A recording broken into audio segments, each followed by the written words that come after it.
नमस्कार। Parker news में मैं सुहास आमरे।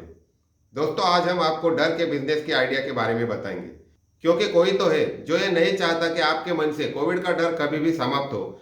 ये कोविड की दवा बनाने वाली बड़ी बड़ी फार्मा कंपनियां जो है वो चाहते हैं कि कोविड का डर आपके मन में सदा के लिए बना रहे और उनकी वैक्सीन हर साल ऊंचे दामों पर बिकती रहे। चाहे वो बूस्टर डोज हो या प्रिकॉशनरी डोज हो, चाहे वो बच्चों का डोज हो या फिर बूढ़े लोगों का डोज हो, लेकिन हर साल ये डोज जो है वो बिकती रहे। ओमिक्रॉन का पहला मामला 24 नवंबर 2020 को दक्षिण अफ्रीका में मिला था, लेकिन दुनिया को इसके बारे में दिसंबर के पहले हफ्ते में ही पता चला था और इससे जो डर का माहौल बना उसने वैक्सीन बनाने वाली कंपनियों को मालामाल कर दिया।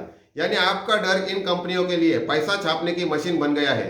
ओमिक्रॉन मिलने से अकेले अमेरिका की दो कंपनियां फाइजर और मॉडर्ना, इनके 8 निवेशकों को ही एक हफ्ते के अंदर अंदर 10 मिलियन यूएस डॉलर यानी 75,000 करोड़ का फायदा हो गया, क्योंकि नए वेरिएंट की वजह से शेयर मार्केट में इन कंपनियों के शेयर की कीमतें आसमान छूने लगी।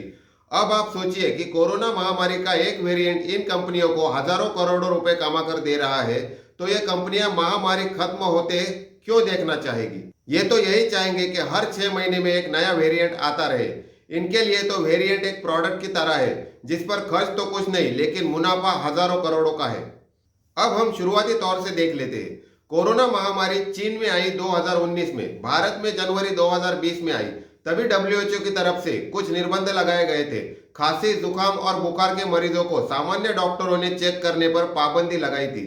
ऐसे मरीजों को सरकारी अस्पताल में भेजा जाता था जहां पर कोरोना टेस्टिंग किट थे, जिसमें मरीजों को कोरोना पॉजिटिव जताया जाता था। उसका भंडाफोड़ कर दिया डॉक्टर विश्वरूप रॉय चौधरी और उनकी टीम ने। जिस तरह कोई भी कंपनी अगर कुछ प्रोडक्ट बनाती है तो उसका मैन्युफैक्चरिंग डेट रहता है, उसी तरह कोरोना टेस्टिंग किट पर डेट थी 2018 की। इस बात को सामने लाया डॉक्टर विश्वरूप रॉय चौधरी और उनकी टीम ने। तब यह सवाल पैदा हुआ कि अगर कोरोना महामारी पैदा हुई 2019 में, तो उसकी टेस्टिंग मशीन साल भर पहले से ही कैसे बन गई? इस बात की ज्यादा खलबली ना मचे, इसलिए 2020 में एक एक करके सारी मशीनें तकनीकी खराबी का कारण बताकर एक्सचेंज करवाने के बहाने चाइना में वापस गए।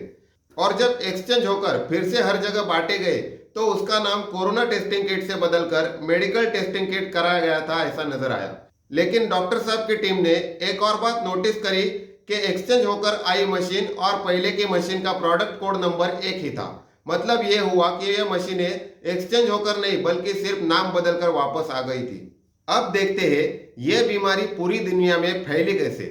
जैसे ही वुहान में कोरोना महामारी पैदा हुई, तब डब्ल्यूएचओ ने सामान्य डिस्पेंसरी वाले डॉक्टरों पर निर्बंध लगाकर खांसी, जुकाम और बुखार के मरीजों को सरकारी अस्पताल में भेजने की शर्त रखी।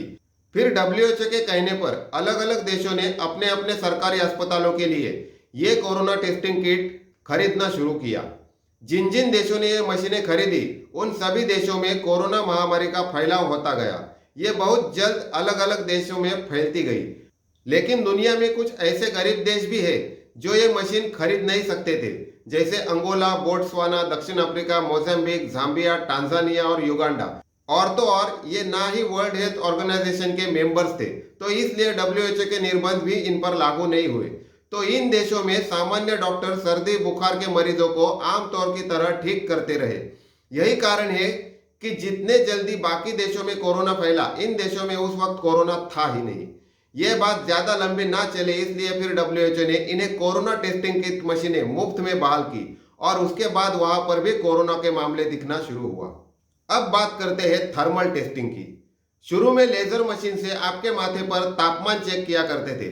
अगर आपका तापमान 98 डिग्री से ज्यादा हो तो आप कोरोना पॉजिटिव करार दिए जाते थे, फिर चाहे आपको सर्दी बुखार हो या ना हो। इससे बचने के लिए मास्क पहनना, हाथों को बार बार साबुन से धोना या सैनिटाइजर लगाना और सोशल डिस्टेंसिंग जैसे निर्बंध लगाए गए। कुछ महीनों बाद इसका नया रूप आया, डेल्टा वेरिएंट। अब टेस्टिंग भी बदल गई। अब ये आपका तापमान नहीं, ऑक्सीजन चेक करने लगे। दोस्तों, अब आपको एक बात जरूर ध्यान में लेनी चाहिए, वो ये है कि पिछले 6 महीने आप मास्क पहन रहे हैं, तो जाहिर है कि आपके शरीर में ऑक्सीजन का कम होना लाजमी है। और यही बात इन लोगों ने पकड़ ली। यूं समझिए कि ये नियोजन पहले से ही किया हो। दोस्तों, जब 2019 में कोरोना की क्रियाशीलता बताई गई, तब ऐसा बताया गया था कि कोरोना का विषाणु मेटल पर यानी किसी भी धातु पर 27 घंटे कपड़े पे 9 घंटे और अपने हथेली पे 10 मिनट तक क्रियाशील रहता है, उसके बाद में वो निष्क्रिय हो जाता है। तो बार बार साबुन से हाथ धोने की सलाह क्यों? साथ ये भी बताया गया कि ये 27 डिग्री सेल्सियस से ज्यादा तापमान में निष्क्रिय हो जाता है, लेकिन वही 27 डिग्री के ऊपर तापमान वाले मुंबई और नागपुर कोरोना के केंद्र बन चुके थे। तो इनकी बात पर विश्वास भी कैसे करें? कभी आपने सोचा है कि सैनिटाइजर क्यों बंदनीय है? जिस तरह एक शराबी जब शराब का ज्यादा सेवन करने लगता है तो उसके खून में अल्कोहल मिलना शुरू होता है, बाद में वो इंसान अल्कोहलिक होकर मर जाता है। दोस्तों, सैनिटाइजर में भी अल्कोहल होता है और हमारी त्वचा सच्चिद्र रहे। बार बार सैनिटाइजर लगाने से अल्कोहल का हमारे खून में मिलना शुरू होता है और फिर इसका परिणाम आप जान ही गए होंगे। उसी तरह मास्क का भी फंडा है। आप सांस लेते हैं तो मान लीजिए आप 10% हवा शोष लेते हैं, वही मास्क पहनकर आप 9% हवा का ही शोषण करते हैं, और जब आप सांस छोड़ते हैं तो उसमें से 3% हवा उस मास्क में ही रुकती है। अब ये जान लीजिए कि सांस लेते वक्त आप ऑक्सीजन लेते हैं और छोड़ते वक्त कार्बन डाइऑक्साइड होता है, जो आपके मास्क में ही रुका रहता है। और जब आप अगली सांस लेंगे तब पहले मास्क के अंदर की 3% कार्बन डाइऑक्साइड शोष लेंगे और फिर बाहर से 6% ऑक्सीजन शोष लेंगे। ऐसे 9% हवा का शोषण करते हैं। तो दोस्तों, अब आप खुद ही अपना दिमाग इस्तेमाल कीजिए। जहां आपको 10% ऑक्सीजन की जरूरत है, वहां आपको 6% ऑक्सीजन ही मिला है और 3% कार्बन डाइऑक्साइड मिला। तो पिछले साल भर में या 6 महीने में आपने कितना कार्बन डाइऑक्साइड शोष लिया है? आपके बीमारी का कारण आप खुद है और वो पूर्व नियोजित है।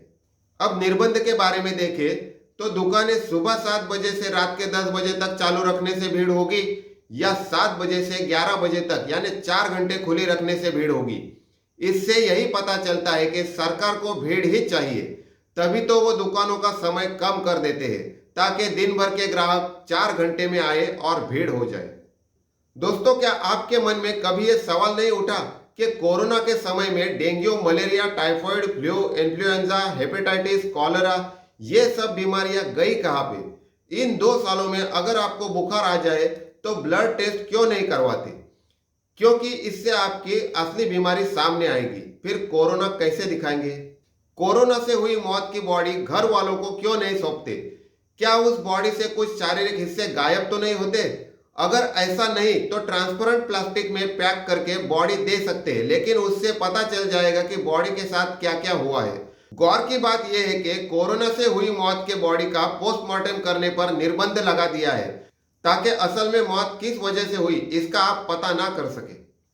दोस्तों, देखा जाए तो कोरोना की पहली लहर में ज्यादातर बूढ़े लोगों की मौत हुई, दूसरी लहर में जवान लोगों की मौत हुई, अब तीसरी लहर में बच्चों पर असर हो जाने का दावा किया जा रहा है।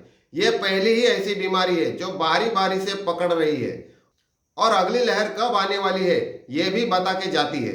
दोस्तों, नई लहर लाने की तैयारी कैसे की जाती है वो देखते हैं। 1. टेस्टिंग बढ़ाओ ताकि पॉजिटिव रिपोर्ट निकालकर मामले बढ़ गए या दिखा सके। 2. आरटीपीसीआर टेस्ट का डिटेक्शन लिमिट सेटिंग बढ़ाओ ताकि सादा सर्दी जुकाम वाला मरीज भी पॉजिटिव दिखे। 3. मीडिया की चाबी घुमाओ कि नया कोरोना आया, मरीजों की संख्या बढ़ गई, इतने पॉजिटिव आए, इतने मर गए। 4.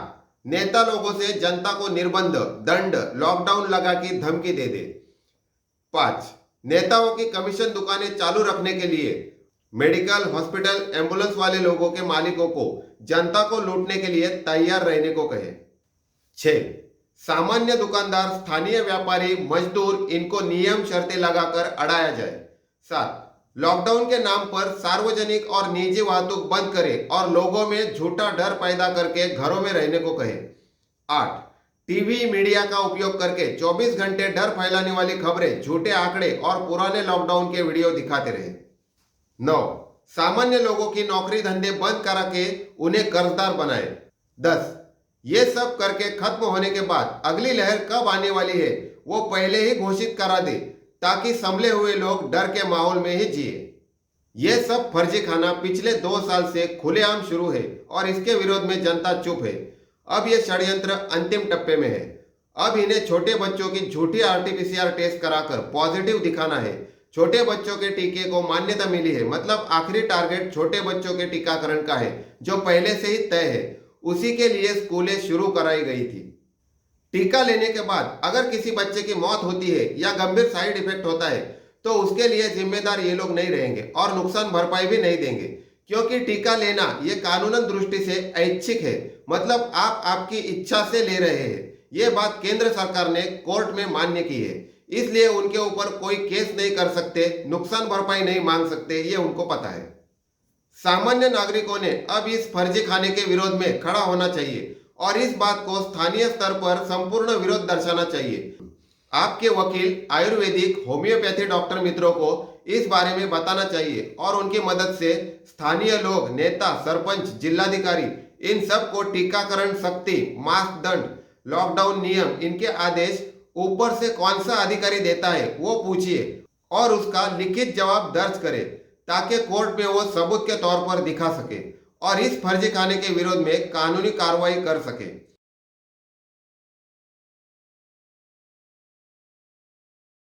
दोस्तों, अब देखा जाए तो 2019 में आए कोरोना से ज्यादातर लोगों की मौत हुई, यानी मृत्यु का प्रमाण बढ़ गया, ऐसा जताया जा रहा था। मीडिया और सोशल मीडिया पर सरकारी अस्पतालों के रिपोर्ट बताए जाते थे। असल में देखा जाए तो मर्स जैसी महामारी की मृत्यु का प्रमाण 35% था और सार्स नामक महामारी की मृत्यु का प्रमाण 14% था। वही कोविड-19 की मृत्यु का प्रमाण 4% है। इससे साफ पता चलता है कि कोविड-19 उतना भीषण नहीं है जितना कि सरकार और मीडिया की तरफ से बताया जा रहा है। रिपोर्ट के अनुसार देखें तो साल 1950 में भारत की मृत्यु की गणना 28% थी। 10 साल बाद यानी 1960 में वही 22% पर आ गई। तो पिछले 14 सालों से हिंदुस्तान की मृत्यु गणना 7% ही है। यानी जिस तरह सालाना मृत्यु होती है उसी तरह 2007 से 2021 तक मृत्यु की गणना समान है और साल 2019, 20 और 21 में मृत्यु दर बढ़ा ही नहीं है, यानी कि सिर्फ झूठ का डर फैलाया जा रहा है। आइए हम आपको रिपोर्ट के अनुसार मृत्यु की गणना की सूची दिखा रहे हैं।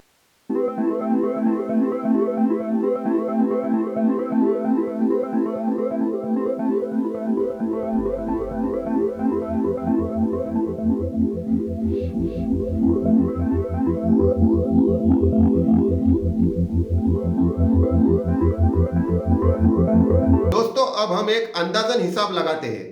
मान लीजिए कि हिंदुस्तान की आबादी 139 करोड़ की है, उसमें से 30% ज्यादा बूढ़े, छोटे शिशु और बीमार लोगों को छोड़ दे और 70% पकड़ लिए तो भी वह आंकड़ा 90 करोड़ का बनता है।